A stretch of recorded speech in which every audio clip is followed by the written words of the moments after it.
Well, Dr. Radowitz, thank you so much for joining me today. Thank you for having me on your podcast. Is it okay if I call you Stephen? Because I feel like we're friends already. My patients call me Stephen. Okay. That way. I know you're the Chief Medical Officer. Is it pronounced Nushama? Of Nushama, yeah. Nushama. Yeah. Yeah. So yeah, that's amazing. I want to talk all about your work that you do there. Today, we're going to be talking about psychedelic assisted therapies, specifically the ketamine treatments. Is that Right. fair? Yes. Okay. Yes. We're talking about ketamine assisted therapy and ketamine assisted psychotherapy, I guess.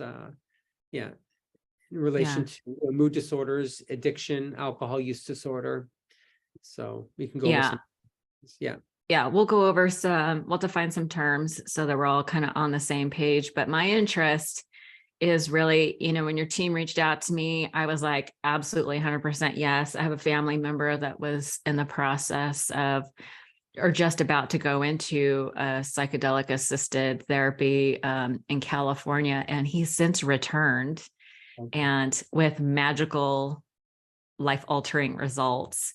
So I'm so interested. I'm so on board. And I know it's a very controversial topic in, traditional 12-step recovery communities, which I think is largely that my audience is made up of, or but I do cover a lot of alternative treatments to 12 steps. But I kind of feel like, do you remember when like Prozac first came on the scene? It was a really big deal. And people in the 12-step community, a lot of people thought, oh, well, you're not sober if you're taking those medications. And attitudes and education has allowed sort of that attitude to change a little bit. Do you feel like that is going to change as well with psychedelic assisted therapies? I do. I think people have to understand the intention behind why you're using the substance is a big thing. So we're not, when we're using ketamine in a psychedelic for psychedelic treatment, we're not looking to suppress. We're not looking to cover anything up. We're looking to express. We're looking to get back to ourselves. So there's no, number one, when you use it properly in a clinical setting, with proper preparation, integration, there's therapists, there's, a medical professional, there's, you're doing with an IMA, there's a lot of intentionality behind it. There's no addiction. No one gets addicted to ketamine in that state. Okay. I think when people use it in a recreational setting, at a dance floor, or using it to suppress symptoms, it's a very different thing. You can use it in an inhaled form in smaller doses. It could have more euphoric effects, more suppressive effects in certain ways, emotional suppressive effects. We're not looking to do that here. And this is work. It's, you come in here. This is not, lie down, you get an IV infusion, you get, feel high. It's much, much deeper than that. It's work. And so I think I understand people's concern in the 12-step world, but I could reassure anyone that this is a very different experience. It can really actually help people on their path and in the 12-step program to really listen and be more aware of their inner self. So these other substances are no longer necessary. And I can go over that a little bit. Yeah, maybe you can tell me a little bit about what ketamine is, because I don't remember what its street drug name is. Is that like Molly or ecstasy or K? It's like known as K.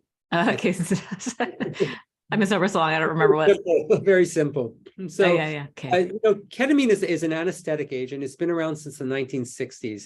It's incredibly safe in the fact that it doesn't affect our respiratory drive. So people's respiratory drive isn't suppressed. Their heart function isn't suppressed. Their ability to swallow fluid. So it's very, very safe and unusual in that respect when compared to other anesthetic agents, which can lower blood pressure, which could lower breathing rate and all that. Like fentanyl, things like that. This does the opposite. Okay, so.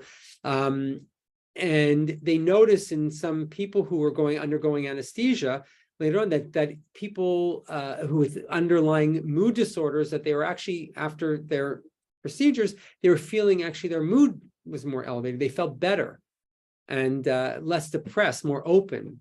And so I think some researchers started to work with this a number of years ago. And actually, a lot of the initial research was done with alcoholism.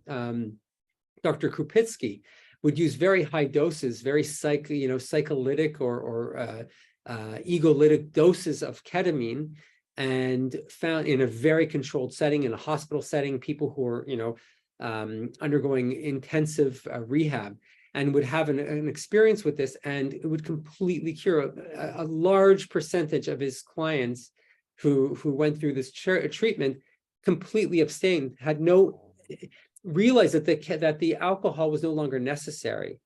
It just seemed like it was just out of alignment with what they were doing. And that's what we're seeing here, actually, in the dose that we're doing here, is that people come in with mood disorders, the various treatment-resistant mood disorders, and alcohol, whether alcohol or other drug use disorders as well, which are, go hand in hand often, and people are not, are using those substances to sort of suppress or to help them medicate. cope. Yeah. Medicate. And, and it's not, I like to tell people it's not good or bad. It's just your method. And the question is it working for you? Is it really serving? Is the alcohol, are these substances really serving us? They work for a period of time, but then you have to pay it back with interest. That's yeah, no kidding. A lot of interest. So, and our clients here find, like, after they start using this, that they feel like they don't need to suppress things as much, that the use of alcohol just doesn't serve them anymore. And it's been incredible. And from that perspective, we've seen incredible results, better than I ever, unintentional, actually, right, in our protocols. So that's so interesting. So just to step back a little bit, when you mentioned I was surprised to hear when I was doing my research, I was surprised to hear that it had been used for so long.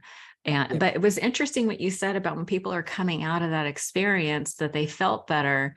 And is this like how much time after the surgery did they feel better? Was it like immediately after? Was it like when they came back to the doctor and they checked up on their surgery that they were like, hey, by the way, I also feel it was much better about my life? Yeah, these were anecdotal reports, and sort of tempted, almost like case reports. So I don't know exactly the details because it wasn't really well studied, but it was something that was noticed. And then they did research afterwards, and that led to a lot of the research that we have now and the protocols that we use now, where they did it in different settings and different ways. But isn't that something? Yeah, that's so interesting. Like when we use when medications are used, they often find like an adjacent, like I heard that Latisse, the eyelash, it was initially a medication for glaucoma, but then everybody's eyelashes started getting long. So like, hey, why don't we try it? Or like Rogaine, Rogaine minoxidil is a blood pressure medication. And they found that when people were taking this blood pressure medication, their hair started growing all over their head and everywhere else. And they were taking it orally initially, and then they found that you can use it topically, which is less dangerous. But I was going to say, so there's a lot of that. They're called off-label uses of medications for various conditions. And actually, 40% of medicines, are used off-label. They're approved for one thing, but then we find out they have other uses, and their studies support that. So it is legal for us to use them in these other indications. Yeah, that's like the rage all right now is the Ozempic or semaglutide. Is it a diabetic drug that everyone's using for weight loss? Yeah, it was to treat diabetes, and they found that people were losing quite a bit of weight. So now the number one use for it is weight loss. No, that's amazing. Okay, but not to get too off track. I think I just find that really interesting. But so I in all my years of being in the recovery world, everyone wants to know, like, why the addiction? Like, why did this happen to me? Right. So it makes me feel like, oh, this is tied to the underlying causes of like trauma, PTSD, those kinds of things. But oftentimes, like, we have to deal with the crisis of addiction first. So are you seeing people come to you at both points where they're like, I need to stop drinking, help me stop drinking. And then maybe after people who have stabilized, that they come in later and say, I can't resolve this core, I have these behavior patterns and can't resolve the core trauma. Are you seeing both use cases? Yeah, I mean, I think it's hard to differentiate. I think they're all connected. I For think all sure. those disorders are all, it's not like one, like they're separate diseases. They're all interconnected. Most of the people with alcoholism, we like to blame it on a gene. And, there might be some genetic predispositions, but I think they're overstated. I Yeah. think in disorders, they've tried for years to find, and they spent, the National Institute of Mental Health spent over $20 billion trying to find A a gene. gene for depression and anxiety. $20 billion. Oh yeah, read it up. It's incredible. And they found nothing. No marker, no chemical marker, nothing. They're working on it, but They found out it's not a gene. it's not a gene. It's a lot of money. Yeah, That's not it. No. And even alcoholism, they say it runs in the family, but when you grow up in a family with an alcoholic parent, or and you see that's the way that our family, our parents learn to cope. That's how we learn to that's We how emulate. we emulate it. And so it's not so much a gene, it's just that's what we're taught. That's what our community, and it's so part of the way everyone copes. And to be honest with you, how we go into social situations, we feel need to go to a bar, we need to take alcohol in order to socialize. It's become so entrenched in our society.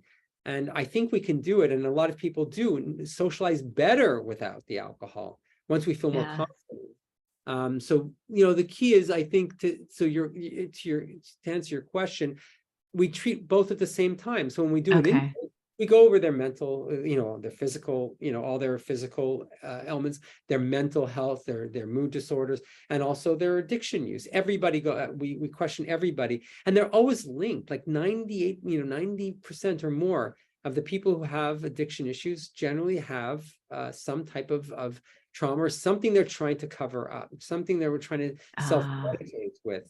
And it just sort of entrenched. So we can treat both at the same time, especially with the ketamine. We get to the source. That's what I like about this psychedelic medicine, is that it's really about going to the core of it. And once you get to the roots of it, you pull out from there, then everything else sort of just flattens out. We feel better. We're less, we're dealing with some of the past traumas. We're processing some of our past events with greater ease and more openness. And once we're more open, the alcohol, and I don't see alcoholism any different than, something through Instagram for 4 hours. Oh, seriously, it's the same. Or binge watching Netflix, or hey, easy on the Netflix. I know, I do too. We all do. We all have our escape.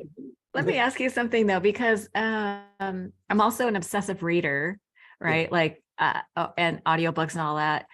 Do you find a correlation between, isn't I'm trying to justify my Netflix usage, but isn't like reading books and checking out through Netflix just a way of sort of like giving your mind a break? It's like, because I feel like those of us that struggle with a lot of anxiety, or I don't have depression per se, but I do have a lot of generalized anxiety.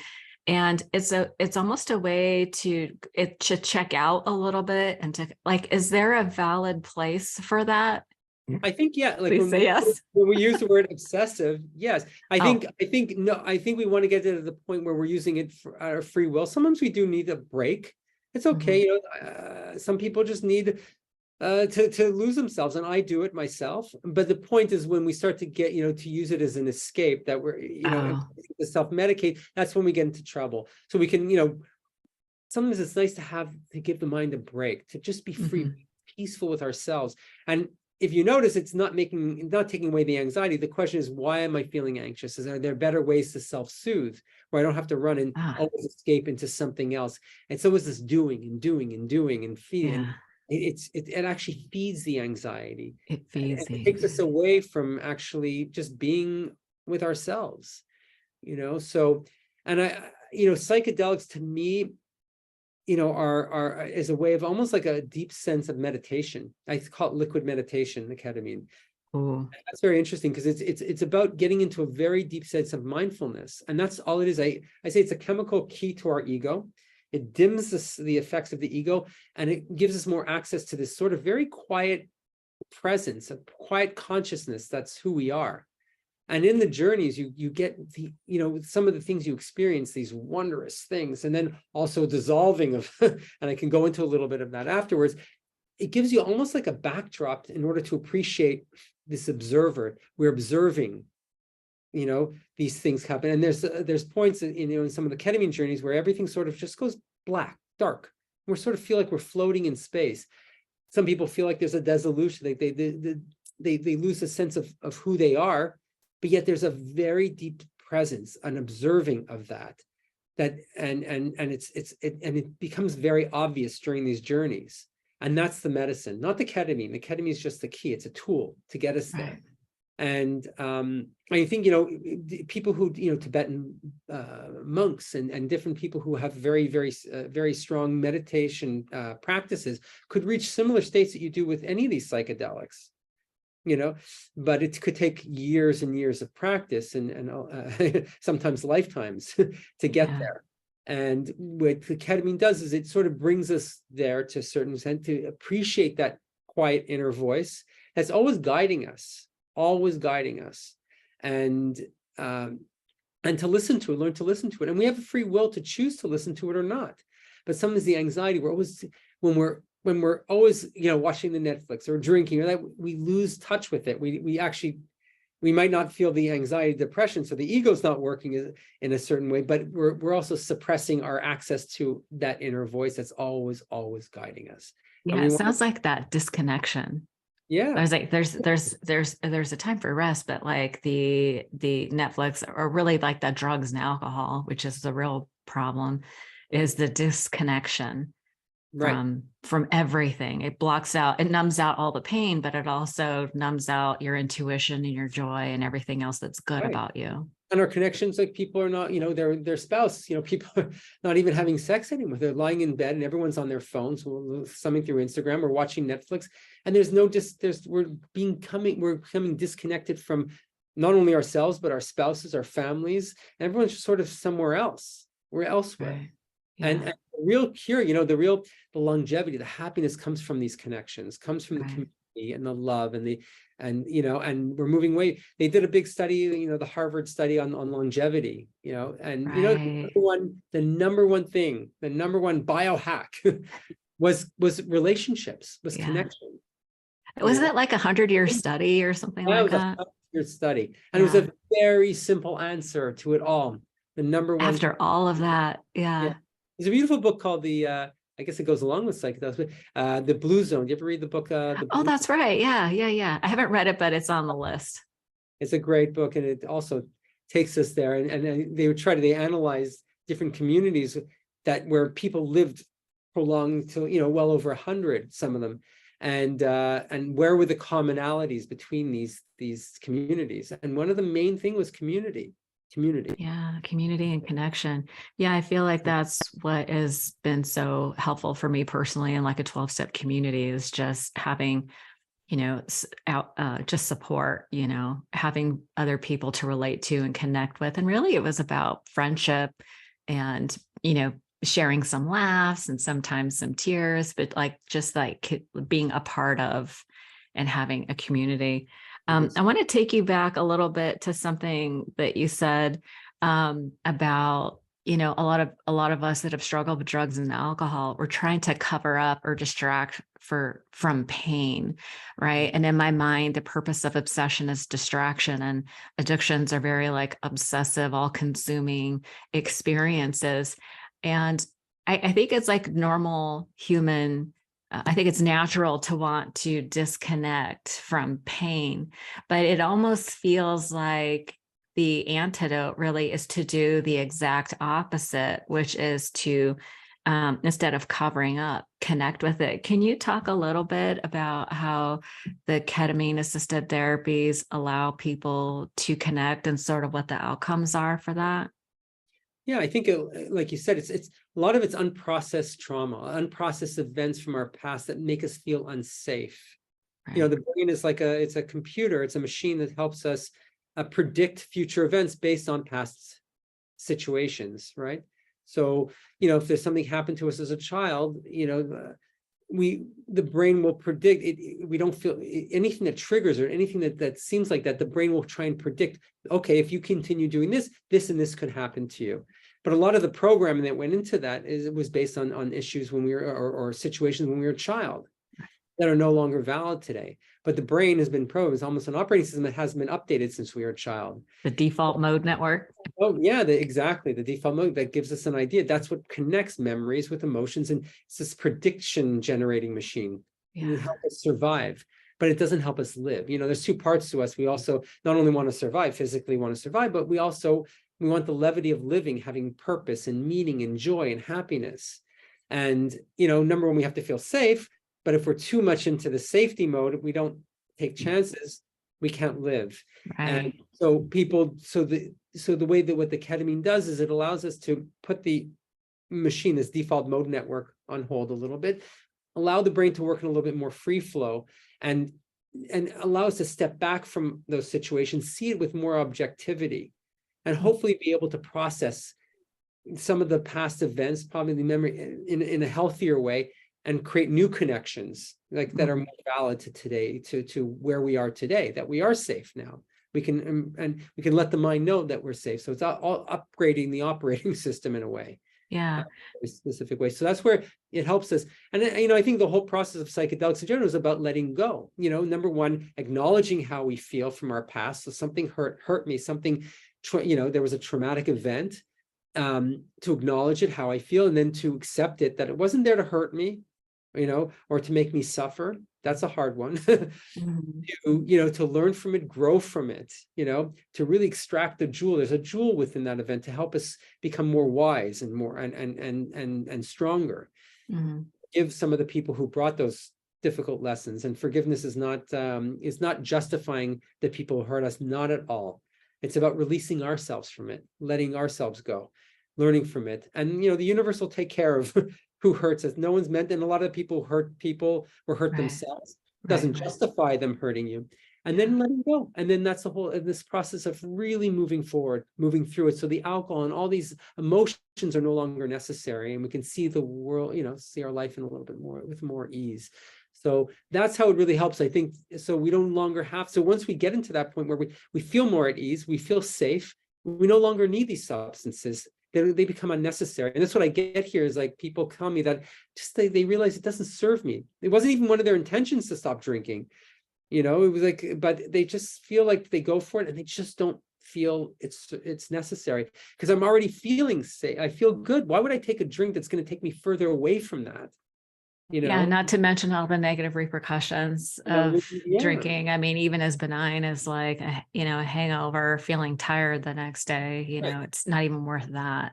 No, I think, and psychedelics is the exact opposite. That's a thing. If psychedelics help us when done when I talk about psychedelics, not recreationally, not in a recreational setting, and doing it at the proper dose, with proper music and intention and intentions and support. These things really help you enhance. It gets you to see your world with more openness, not escape it.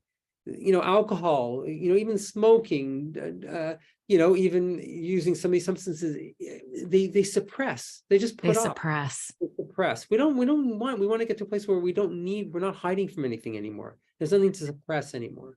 I think what's so interesting is, through the lens of recovery, people that are in long-term recovery, we get triggered by things. Even still today, I've been sober a long time, but even still today, there are certain things that still trigger me, like money triggers a fearful experience, even in my body, of when I was young, really young, and didn't have enough, and money was a problem. So that and everything's fine.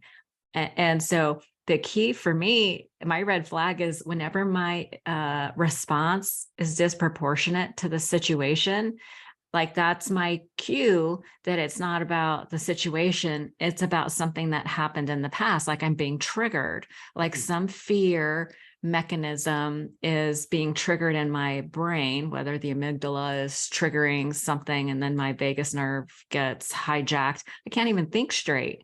Right. So would ketamine treatments, I see it in relationships too. It seems like it's in one of the three. It's either fitness, finance, or romance. Right. Romance, finance, or fitness. You know what I mean? People get triggered, And then they behave in a way that they actually don't really want to. And then when things calm down, it's like, what was that all about? It sounds to me, correct me if I'm wrong, it sounds to me like ketamine treatments would be able to go back into like the subconscious mind where like these memories are suppressed and they're like locked away. Right. And I can't even get to them sometimes. Like I meditate, I do all the work, but I'm like, I can't get to these. I still get triggered and can't get to that place and resolve it. So are you saying that the ketamine sort of unlocks the door and that I could reprocess so that when a money situation happens, like I don't have to freak out about it? Exactly. Yeah, it allows us to step outside and let us know we're safe. It gets us out of the fight or flight mode. It allows us to pause. It gives us, and that's one of the most significant and subtle effects of people going through a program is this ability to have free will to choose to pause. When I'm triggered, take a deep breath. I'm okay. When we're in fight or flight, when you're in sympathetic, your brain is programmed to work in a very efficient way. So if there's a bear in front of us, we can't start thinking, is this a brown bear, black bear? Like we have to react, run, like we have to do something, otherwise we're going to be Right. But most of the situations, there's no bear in front of us. Our brain, because we're younger, like a parent, even a simple, like a divorce, which can be very traumatic for a child, super traumatic. Your parents who are there to help you survive, to take care of you as children, we need them. And there's true. So when we see that breaking down, that safe network that are there to protect us, we don't feel safe, that triggers that creates a trigger for us and gets us into sympathetic modes. We start to wall ourselves off. We start to go into these reactive modes, these efficient, pre-programmed reactive or reactionary modes, and that we feel like we're a slave to that. So ketamine, when we can step back, say, hey, I'm safe now. Brain, I'm safe. I'm okay. I could step back, take a deep breath, get us back into parasympathetic tone, get us out of this fight or flight, and say, I have time to respond to the situation. I have free will to choose how, okay, I know I acknowledge I'm triggered, but I'm okay. Take a deep breath. I think breath work is amazing. One of the most powerful tools to use with the ketamine, I think, is this, I love this 4-7-8 breath. It's like, or based on this yoga breathing I used to do. You take a deep breath in, 4 seconds in, you hold your breath for 7 seconds. In that breath hold, it actually stimulates, because you're taking a deep breath, it stimulates the vagus nerve, gets us back into parasympathetic tone, tells your brain, hey, I'm safe. I'm okay. I don't have to react in this way. I can respond. Everything just stops. The universe stops. And from there, you can I call it the power pause, and you choose, do I really want that cake? Do I really want that drink? Do I really want to watch another episode on Netflix or thumb through, that next thing on Instagram? You have choice. And if you choose to have the drink after, I can't tell you, at least get to a point where you're choosing, you're not reacting. It's not this reactionary, and you have free will. And when we know we have free will and we have agency, that will treat the depression. Depression and anxiety come when we feel we don't have free will. We're slaves. I feel like a lot of people that are about to enter recovery think that they don't have enough willpower. Right. And it sounds like it's not really about willpower at all, because it seems like an unfair challenge. Think, right. Oh, I just need enough willpower. I must be, and then there's like this narrative, the story about like, oh, it's like a moral issue. I must be a bad person. I must have weak character. Hey. A shame. It triggers that shame spiral. The biggest reason people keep on going back into, this whole alcoholic or the addiction cycle. Because it's shame. You feel like this is who I am. I know people in 12-step will get mad at me, but sometimes this declaration that I am. Oh yeah. I have don't get upset. I understand the purpose of it. I really do. But I think we have to get out of the whole idea of like that's like declaration that I am this. Yeah. And I don't think it's so much like once we say that my worry with that is that every time I'm not drinking, I'm not being myself. If that's who I am. Right. Yeah. Shame, you're not sick. This is just a way that you use to cope. And the question is getting out of the whole thing as I'm bad because I drink, or I'm good when I don't drink. That's not true. Right. You're not good or bad. It's just the question every time you go back to drinking, ask yourself, did this serve me? Right. Does this serve me? Does this compassionate? Self-compassion, love for yourself. You are not bad because you drink. you're not bad. It's not helping you. And if Yeah. if lines of cocaine and alcohol really kept us happy, okay, I'd be first in line to do it. I would do it. But it doesn't. I don't feel good. I know when I drink. Yeah. I You know, can't. I want to address the shame label thing just for a second, because I think what most people don't realize is that the term, the way that people identify at meetings, my name's Arlene, I'm an alcoholic, that came about because when meetings first started, everybody was attending. And so Right. people who needed to share were not able to share. And so they were like, hey, we only want people who need to share. And so people started announcing, hey, I'm an alcoholic. And it told everybody else, oh, you're allowed to share. But it sort of took on this whole life. It's became like this. It's nowhere in any of the literature that you're supposed to do that. It has become, it's like that movie, A Few Good Men. I think that's what it was called. Did you see that movie? It was about the Marine guy who got in trouble, and he's like, oh, where's the mess hall? And it's like, well, it's not in the book, so it can't exist. It's just a funny thing how traditions start. But you're right. The whole shame, the way I feel like what's so important early in recovery is that it's the identity transformation. It's, I am bad, I'm addicted, all these things that we say about ourselves. Like mine was, I'm the party girl, right? And I had to let go of that whole persona and like emerge with this whole other identity that was more in line with who I really was. Right. Exactly. But it's good that you went through, but also going through that process, we learn the most about ourselves by sometimes the mistakes we make. But we have to, but the problem is when we get into the whole shame loop, that's who I am. You're not going to, that's how you define yourself as that, and you can't get out of it because, when you realize, oh no, that's not who I am. I'm learning. This is not who I don't feel good. If you were truly an alcoholic and you felt great, some people love to drink. They just drink. They're not going to go to AA. They feel good drinking. This is who they are. So you can't do anything with that. You know how I got around that it was like a badge of honor for me. It was like, oh, I survived something that killed, so let's just say I identify as an alcoholic, but to me, the definition changed. Right. Like of what that meant. And so that's kind of how I got around it. It doesn't feel like a shame. Like it's like, oh, I'm a badass. I totally survived something that kills a lot of people. Right. That's reframing it. That's great. Yeah. So reframing. I think it's reframing it. So and that's took part of saying it's not bad or good. This made me strong. Right. Like, the situation made me strong. So, okay, I'm alcoholic, and this is part of who I am, part of my life experience, and learning about who I am through who I'm not. And I think it can be beautiful. So I think ketamine allows you to step outside. Some of these psychedelics allow you to step outside of that, to see yourself in a more objective way, to realize you're more than what you look at in the mirror, that there's there's a very deep, beautiful part of you that's eternal, that's always been there, always will be there. That's not an alcoholic. That's not the name who you think. You're more than that.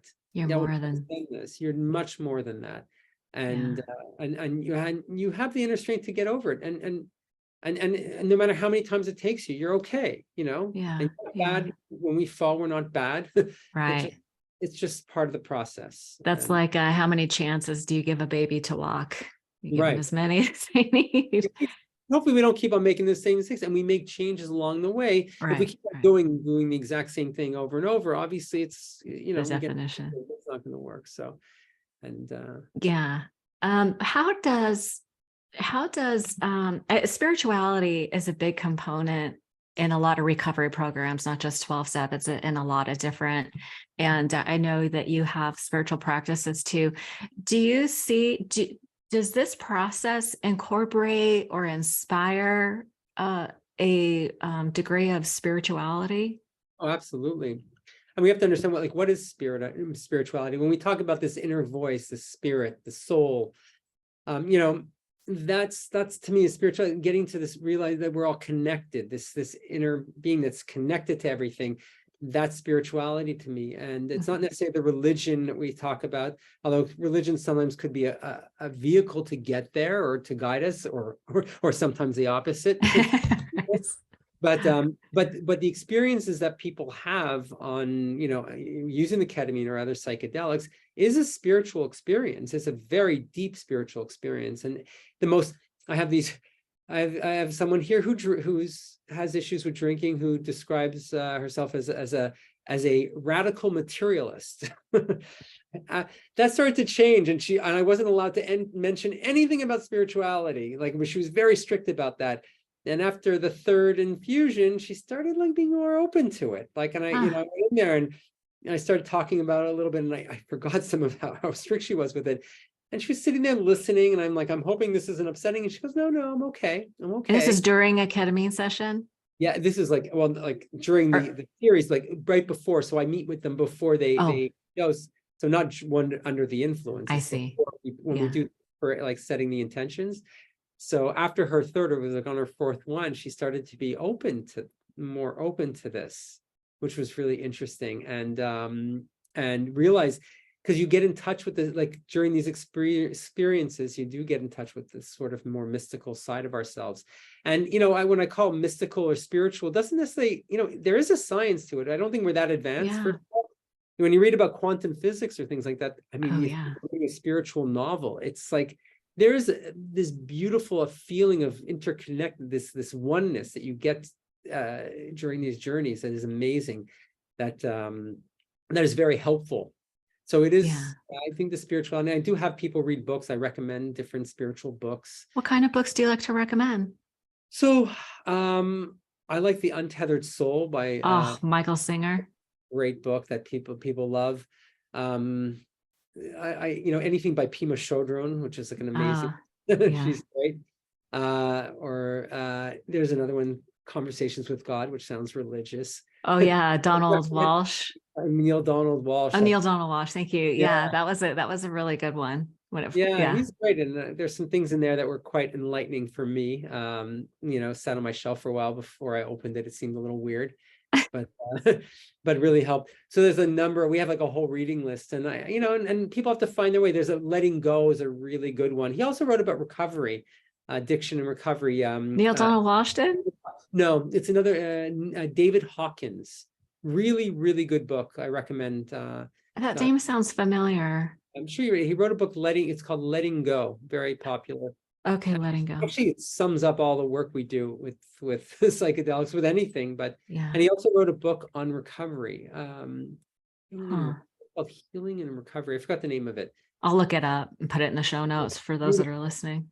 Yeah, beautiful, beautiful book. And he's would it be possible to share your reading list? My listeners are as obsessive about reading as I am. I'll put it in the show notes. Yeah, we have I put it on Amazon. We have people who came to me with different books that were helpful for them, and books that our other team members, myself, have read. We put on there, and some things will just stand out to you, and you read one book and like, and then it'll sort of tempt you, and you'll sort of take you on a journey. That's what happened with me. Like I got into this whole psychedelic world about 18 years ago. One of my patients told me, recommended I read this book called Power of Kabbalah, which was like about Jewish mysticism.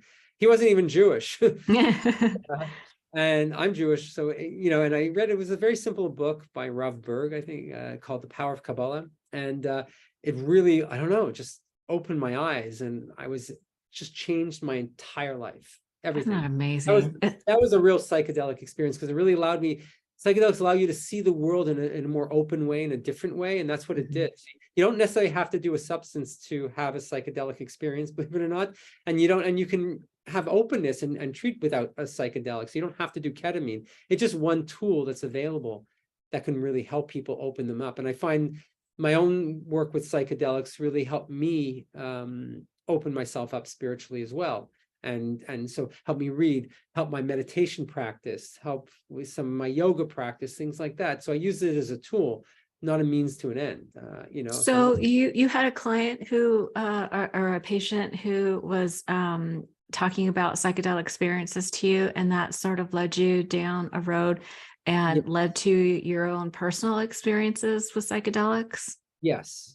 I mean, that's what happened initially a few years ago. Actually, the first one was a woman who was an amazing woman she was one of she was one of the people who started a very famous children's program, and she developed a form of cancer, metastatic cancer. This wasn't mental health, physical cancer that spread all over her body. And I have the chart at home because no one will ever believe me. And she went and did a psychedelic journey out west in Arizona somewhere. And afterwards, after her journey, she was told by the shaman there that she would feel horrible for about 6 months, and then everything would be cured, and everything was completely gone. And I have the proof. And I was like, oh my God, this is crazy. So those are like the spontaneous remission. Is that what they call it? Yeah. She had a spontaneous remission. Wow. And you don't survive off, like, she had metastasis to the brain. I have the MRIs and everything. Anyway, so she, but she really believed in it. She was a spiritual woman.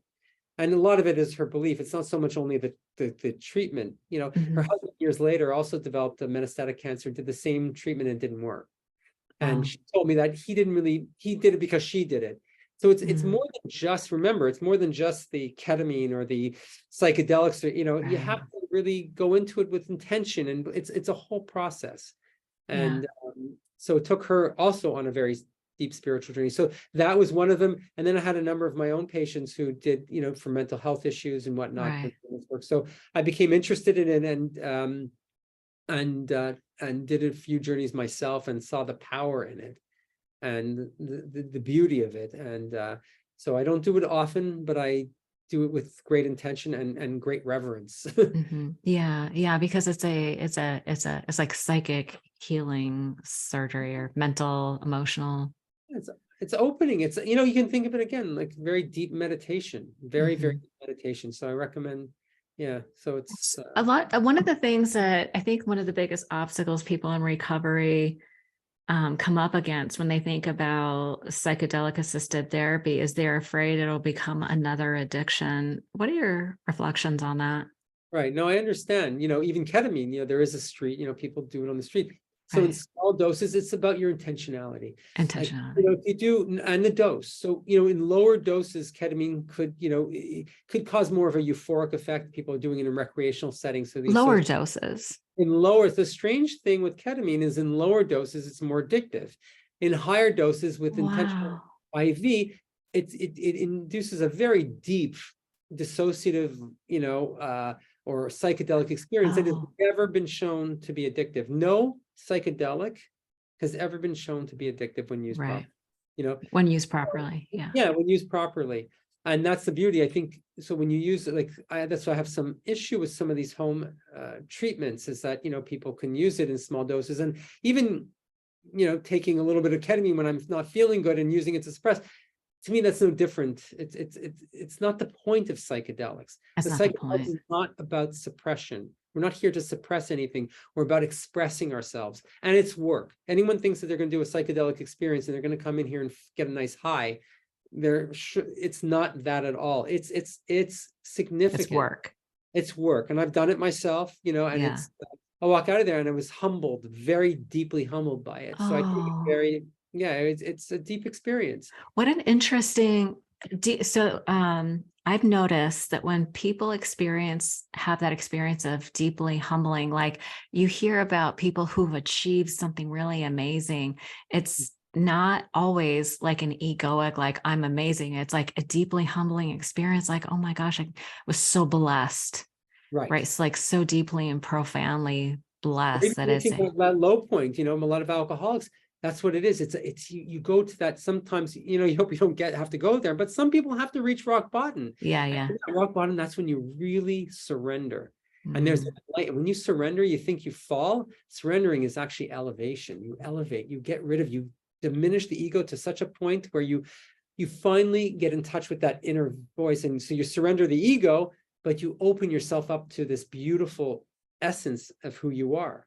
And that's what you're left with. And that's the beauty of the, you know, even the recovery journey to recovery is that it's a psychedelic experience. It's a tool. The key is we hope we don't have to go through that pain. Sometimes people, you know, some people need, you know, some people do, but there's other options. There's other options. Yeah. I wanted to ask you about the dissociative, I'm not sure I'm even saying that, dissociative process. So I understand the whole, like, is it Bessel van der Kolk, the body keeps the score, where it talks about how the issues are in the tissues. So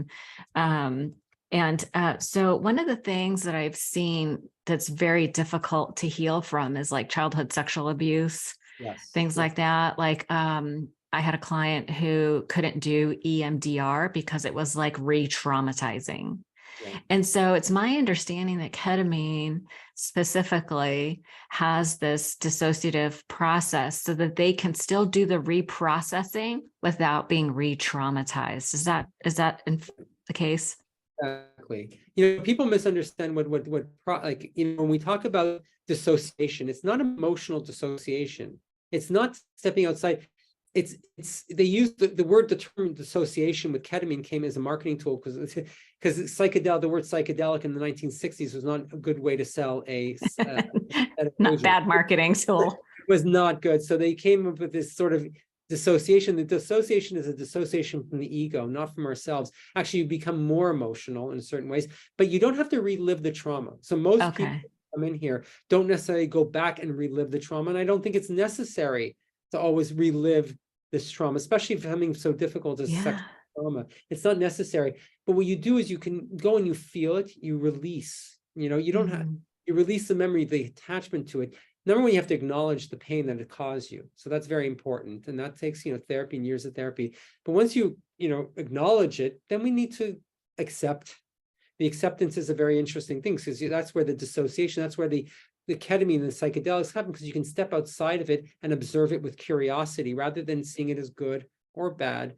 You know, saying like, okay, is alcohol, you know, the journey with alcoholism is good or bad? A lot of people will go back and say, you know what, it changed my life. I'm so much better because of it. Going to the 12-step programs and having that community is so amazing that they're better now than they were before. So there's a positive to be able to step out and see it with more perspective, and to see that all these things that, although I went through a lot of pain, I'm actually where I need to be. It's a change in context and perspective.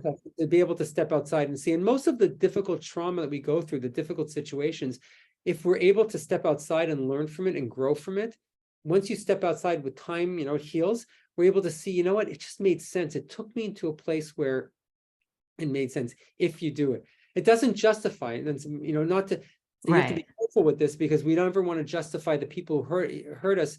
You know, when we talk about even forgiveness, is like, you know, no one should ever do that to anybody. Right. You know? But it happened. We don't know why. We don't know why. It's not important to know why. It's not important to know why sometimes, but to just step back and say, okay, I'm going to use this. I'm strong. I survived, and I'm going to become wise. And this humbled me in a certain way. And it, you know, and it's not my fault. That's another big one. No, I think that's a big piece of a lot of sexual abuse survivors, is this feeling of it was my fault, even on a deep level. In the situation or something. No, it's not. No, it happened. Right. Yeah, not at all. It's not your fault. You're not bad. Not at all. Even being an alcoholic, we want to get out, because then you get the whole, that same loop, the shame spiral. You're not going to go anywhere from that. It happened. How could I use this? Someone in the spiritual lecture I listened to, they said that wisdom is a memory without the emotion. And it, like, I don't know why. Oh, that is so good. And I repeat a lot. And Can you say that again? So wisdom is a memory without the emotion. The only reason we have like an emotion attached to a past memory is we haven't processed it. So the emotion is drawing us to this thing, saying, hey, there's a jewel in here. Think about a diamond. You know, what goes into making that diamond? Thousands of years of this pressure, harsh pressure and lava and all this like crazy stuff goes into it. And then it's just this rock. After years of this pressure, you go in there, in order to extract that jewel, you have to cut through that rock, but there's a jewel in there. There's always a beautiful jewel in there. So we have to be a little patient with ourselves, and, you know, sometimes, and give ourselves some time and patience to step outside and grab the jewel, grab that jewel, and then let go of the rocks. We don't need the rock. Thank you, rock, Thank you. It's part of the process of creating that diamond of wisdom. And then once we do, we accept it, we forgive it, we let go. That's the book, Letting Go. It's very good. Everyone should read it. That's part of this process. It goes into this whole process of letting go. And then we can extract the jewel, and then the memory, the emotion, which is just drawing us to that diamond, is no longer necessary. You have the diamond, and you have that wisdom. It's just part of a building block in who you are, in your wisdom, in your strength. And then you move on, and that's it. And then you help, and then you become an agent for other people to change and to grow. Well, yeah, I feel like I've seen that as a common experience when people who, when I was growing up, I saw like the born again Christians, they were like, the evangelical, but then people get sober and they're like, oh my God, everybody needs to do this. Everybody needs to be sober or go through this process I went through. And it's such isn't it an interesting natural tendency that when you are relieved of suffering because of a process, you want to give it away. We want to give it away. We also have to be careful not to become righteous, and also sometimes we get like that. Yeah. You can 12-step program, like, We're so funny. You're bad, that's the human nature. As we start to, I overcame this, I'm better now. Never. We have to just work on ourselves and just be, and everyone has their own process, everyone has to let things ripen in their own time. That's a really good point, that we don't know what's right for anybody else. The longer I've been sober, the more I've come to understand I have no idea what's right for anybody else. Right. And then when people fall, not to judge them, not to be righteous, just to, because it takes us, sometimes we feel insecure. Our biggest fear in 12-step, when when relapse is like the biggest. Relapse, we're scared of relapsing ourselves. So when someone does it, we sort of vilify them because we're almost making it look bad, to help ourselves. Yeah, some people do, but I think the healthy groups are super compassionate. And I always like to make the distinction that the 12-step program and the fellowship are two totally separate things. And the fellowship is made up of people who are struggling with mental illness, like myself included. Like, I'm not trying to, but yeah. And so some groups are healthier than others. And I would say follow your heart and find a group that is compassionate and healthy. Yes. Healthy-ish. Judged. No one should ever make you feel judged. Right. Yeah, that's a sign. Yeah. Well, listen, I could chat with you forever, but how do people get a hold of you? This sounds amazing, and I know you have protocols, and your website has a ton of information. Yes. For alcohol, true. It's called the CARE program, where we use more psychedelics. We have two programs. Our core program is more geared towards mood disorder, and then we have a CARE program that's for alcohol use disorder. That's based on out of England. So they can reach us on our website, Nushama, Nushama, like nushama.com. We have a website that you can reach. So, okay. Oh, I'm being. That's great. No, we're good. Thank you so much for spending this time with me. I'll turn you loose because I can see that. I'm taking notes.